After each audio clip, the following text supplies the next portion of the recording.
노타 지금자리 끝났다라고 생각하시면 틀릴 가능성이 높아요. 지금 의도적으로 주가를 누르는 거예요. 한마디로 세력들이 빠져나가서 흘러내리는 게 아니라 물량 흡수를 위한 매직 구간이라는 거죠. 이거 알면 기회입니다. 모르면 당연히 당할 수밖에 없어요. 처음 상장되고 가격대를 크게 띄워준 다음에 지금 이 가격 안에서 박스를 치고 물량을 모으고 있는데 거래량이 지금 다 메말랐죠. 한마디로 나올 물량 다 나왔습니다. 세력들은 이거 흡수를 많이 했기 때문에 위로 띄우면 진짜 크게 움직이는 게 보통이에요. 자, 그런데 여기서 중요한 거 따로 있죠. 최근 나온 공시랑 데이터를 뜯어보면 재밌는 구조가 있어요. 아직 세력 입장에서는 주식 매수 선택권 행사한 가격대가 고요. 그 다음에 기존에 전환권도 행사한 수량도 있습니다. 재밌는 게 뭐냐면 그들이 잡아놓은 물량하고요. 자, 평균 매입 단가를 계산을 해봤을 때 지금 34,800원 수준에서는 주식 매수 선택권도 행사하기도 못하고요. 기존에 쥐고 있는 물량도 던질 수가 없습니다. 한마디로 주가를 몇 배는 띄워놔야 물량 정리가 가능해요. 결국 세력들의 선택은 주가를 올리는 거고 여기서 핵심은 바로 이겁니다. 어디까지 올릴 거냐 이거죠. 한마디로 세력들이 노리는 노타의 최종 목표가 이거 계산을 했거든요. 그리고 언제 이 스토리를 마무리시킬지 매각 일정도 체크를 해놨습니다. 오늘 영상에서 전부 설명을 드리도록 하겠습니다. 우선 노타가 상장되었을 때 한 주 만에 거래가 실렸고요. 그 뒤에는 거래가 메말랐어요. 한마디로 상장 직후 따라붙었던 물량들, 잡았던 물량들 내놓은 상황은 아니에요. 그럼에도 불구하고 노타 같은 경우에는 상장 직후 이 보호예수 물량이 해제가 되고 있거든요. 근데 재미있는 게 뭐냐면 지금 어느 정도 시간이 경과돼가지고 상장 직후 한 달, 석 달 거쳐서 매도를 할 수 있는데 물량은 일단 흡수가 됐고요. 벤처 캐피탈 투자 자금은 보호예수 일정에 대해서 협의에 거쳐서 설정을 했습니다. 한마디로 상장 직후 보호예수 물량 때문에 주가가 떨어지고 나면은 거기서 파는 게 아니라 올려놓으면은 하겠다고 이야기를 한 거죠. 그리고 보호예수 물량이 나왔을 때 향남백 노타 CF 같은 경우에는 이 일정에 맞춰가지고 보호예수 물량이 나왔을 때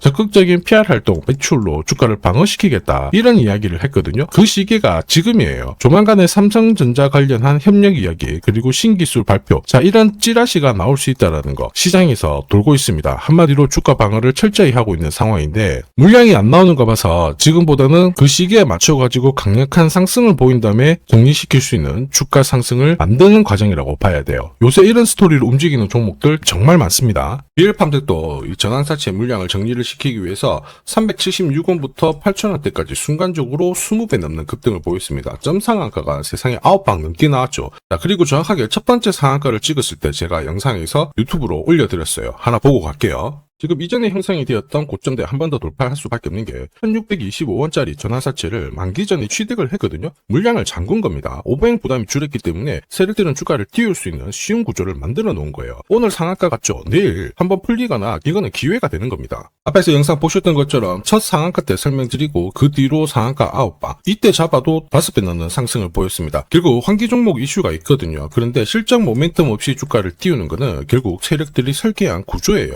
엑시트 구조에 그대로 반응을 하면서 주가가 순간적으로 위로 튀게 된 거죠. 다시 말해서 세력들이 판을 짜고 움직여야 되는 상황에서는 시장 악재나 돌발 이슈가 나와도요 올리는 게 다반사입니다. 결국 노타도 비슷한 패턴으로 갈 겁니다. 두 번째 바닥 잡아줬고요. 의도적으로 누른 다음에 전체 상승을 연결하는 강한 상승 파동이 나올 수 있죠. 요새 이런 패턴 스토리로 움직이는 종목들 정말 많습니다. 현대 ADM 대표적인 예죠. 박스권 상단을 이 상한가로 딱 돌파를 하면서 2,300원에서 2만원까지 10배 넘는 급등을 보였거든요. 전환가의 1,484원짜리부터 계속 형성이 되었던 물량들을 털기 위해서 주가를 띄운 거고 첫 번째 상한가가 나왔을 때 제가 유튜브 영상에서도 연상 분위기다 설명드렸죠. 영상 하나 보고 가도록 하겠습니다. 지난 7개월간 돌파하지 못했던 박스권 상단 상한가로 돌파를 했다. 의미가 있어요. 전환가액 1,484원이죠. 이거 전환사채 전환시키려면 결국 임상 결과랑 3자 배정 유중을 통해서 주가를 끌어올리는 공식이 발동이 된 거예요. 거액을 태웠어요. 이걸 정리하기 위해서는 주가는 지금보다 훨씬 더 위로 움직일 수밖에 없다라는 뜻이죠. 자, 다시 말해서 현대 ADM이 첫 번째 상한가를 기록을 했었죠. 지난 몇 달 동안 형성이 됐던 가격대를 돌파를 시키는 아주 중요한 자리였습니다. 그 뒤로도 상한가가 연달아 한 번, 두 번, 세 번, 네 번, 5번이 나왔어요. 그러면서 2주 만에 350%라는 급등을 보여준 겁니다. 저한테 문자 주신 분들은 연속 상한가가 나오기 전에 제대로 좋은 자리에서 선점을 하셨습니다. 역시 전환가에 이 물량들을 정리를 하기 위해서 주가를 띄운 거죠. 결과적으로 저 하단부에서 본다면 10배 가까운 급등이 나온 겁니다. 스피어 역시 마찬가지예요. 우주 관련해가지고 테슬라 쪽 스페이스X하고 공급 계약 이야기도 나왔지만은 결국 만기 전에 전환사채를 상환을 시키면서 오버행 이슈를 잠재운 거예요. 앞으로 물량이 나올 수 있는 부분을 정리를 시키고, 결과적으로 전환사채 물량을 정리를 하기 위해서 주가를 7,000원대부터 순간적으로 3배, 4배 가까운 움직임을 보인 겁니다. 사실 이 3배, 4배라는 수치가 예전이었으면은 이 전환사채 물량으로 띄울 수 있는 최대 수치였는데, 지금 시장은 불장이다 보니까 10배, 20배 이 정도 움직이는 거는 한사라는 거죠. 주봉상 바닥을 만들고는 있지만 거래가 나오지 않는 건 물량 지고 있는 겁니다. 아직까지 행사하지 못한 세력들 주식 매수 선택권부터 전환권, 무상증자 굉장히 많아요. 이 물량 전체적으로 한 500억 정도 되는데요. 이걸 털어내기 위해서 주가를 끌어올릴 수 있는 유력한 시기라고 봅니다. 왜냐면 삼성, 엔비디아 글로벌 탑 기업들이죠. 이 기업들이 노타의 인공지능 경량화 기술에 주목을 하고 있어요. 이것 때문에 삼성전자하고 협업하면서 노타가 매출이 50% 이상 증가를 했죠. 그리고 삼성 쪽에서 차세대 AO에 기술 공급하기로 되어 있어요. 그러면서 엔비디아, 퀄컴이죠. 이쪽하고도 파트너십을 유지를 하고 있는데, 보혜수 물량 풀리는 시점에 서서히 기사를 띄우기 시작하는 겁니다. 그래서 지금 시점은 바닥이라서 던질 필요 없고, 위로 올라오면은 우리가 한번 정리를 해봐야 되는데, 지금 시점에서 필요한 게 세력들이 노리는 노타의 최종 목표가입니다. 그리고 언제 이 스토리를 마무리시키느냐, 매각 일정 중요하죠. 제가 계산을 해봤거든요. 이거 필요하신 분들은 화면 상단에 제 번호 보이실 거예요. 거기로 숫자 0이랑 노타 세력이라고 문자 보내주시면 세력들이 언제 움직이는지, 그리고 어디에서 매도해야 되는지 목표가까지 전부 보내드리겠습니다. 이 일정에 맞춰서 대응하시면요, 고점에서 매도 타이밍까지 잡으실 수 있어요. 100% 무료로 다 보내드리거든요. 그런데 수급 때문에 전부 다 드릴 수는 없어요. 선착순 100분께 보내드릴 거라 지금 바로 숫자 0이랑 노타 세력이라고 문자 남겨주시면 됩니다. 자, 산업에 대한 패러다임이 바뀌면 돈은 그쪽으로 흘러가게 됩니다. 이때 이 흐름을 주도한 기업들 새로운 역사를 쓰죠. 전기차 테슬라 3,300%, 인공지능의 엔비디아 47만%, 개인용 PC 마이크로소프트 43만%, 자, 그리고 스마트폰의 애플 25만% 상승을 보였어요. 놀랍지 않죠? 산업의 중심이 되었기 때문에 나온 결과입니다. 그리고 지금 세계 최초로 민간 산업이 주도하는 우주 산업으로 돈이 몰리기 시작했어요. 스페이스X의 기업 공개 앞두고 분위기를 타기 시작했습니다. 이런 우주 산업에 10년, 20년 적금 넣듯이 모아간다면은 앞에서 보셨던 수익률 결코 불가능한 거 아닙니다. 특히 우주 산업은 정부 예산으로 움직이잖아요. 그래서 산업이 무너지지 않아요. 구조적으로 돈이 된다, 이렇게 체크를 하셔야 되고, 결국 오늘 설명드릴 이 주식 단순히 차트로 설명할 수 있는 주식이 아닙니다. 세력이 직접 움직이고 있는 종목이에요. 최대 주주 지분은 51% 그대로인데 유통 주식 수가 늘어나고 있습니다. 무슨 말이냐, 누군가가 물량을 싹 모아가고 있다, 이 신호를 보여주죠. 왜 그럴까 계산기를 두들겨 보니까 정부에서 인정한 국내 유일의 핵심 기술을 보유하고 있어요. 예전에 이런 기술이 부각이 되면서 반도체, 저전도체, 제약, 전기차 수십 수백 배 움직인 종목들 알고 계실 겁니다. 에코프로 급등한 것도 이와 같은 배경이었죠. 이 주식도 지금 똑같은 패턴을 보이고 있어요. 특히 글로벌 특허를 등록을 하고 있는데, 등록되는 순간 100조 시장의 독점 구조를 가져가게 됩니다. 대통령 뉴스 브리핑 이후 거리가 붙기 시작했는데 아직 시가총액은 여전히 바닥이에요. 무엇보다 예산이 이쪽으로 투입이 되고 있습니다. 실제 매출이 증가하면서 우주 데이터를 처리할 수 있는 기업이기 때문에 이런 기업들은 군사 위성 관련 숫자가 늘어날수록 수주가 계속 나오게 됩니다. 자, 그러면 결국 이익이 증가를 하면서 움직일 수밖에 없겠죠. 어떤 종목이냐, 영상에서 바로 공개하면 수급이 꼬여버립니다. 그래서 소통방에서 확인이 가능해요. 다만 직장 다니시고 사업하시느라 시간이 너무 없다 그러시는 분들은 화면에 보이는 제 번호로 주도라고 문자 보내주시면 세계 최초로 열리는 우주산업 대장 종목 딱 하나 선정해가지고 구독자님 확인하고 제가 직접 안내 드릴 거예요. 지금 세력이 보내는 신호 일반 투자자들은 모르고 지나가요. 아마 엄청나게 올라가면 그때 보기 시작하겠죠. 늦을 수밖에 없습니다. 지금 세력 스케줄 하고요. 그리고 제대로 된 정보가 없으면 이 종목 잡아낼 수가 없습니다. 자, 그런데 우리는 이게 있잖아요. 그래서 찾아낼 수가 있는데, 에코프로도 이렇게 해서 30배 가까이 올라간 겁니다. 한 달에 30만원씩 적금 넣듯이 잡아가면 좋습니다. 아니면 100만원 묻어놓아도 수천, 수억이 될 수도 있거든요. 똑같은 주식을 알더라도 이걸 아는 사람과 모르는 사람의 수익률은 앞으로 10배, 100배 이상 차이가 날 거예요. 지금 잠시 화면 멈추시고 먼저 문자 보내주시면 됩니다. 지금 보내는 문자가 앞으로 10년, 20년 수익률을 결정하게 될 거예요. 지금까지 영상 시청해주셔서 감사합니다.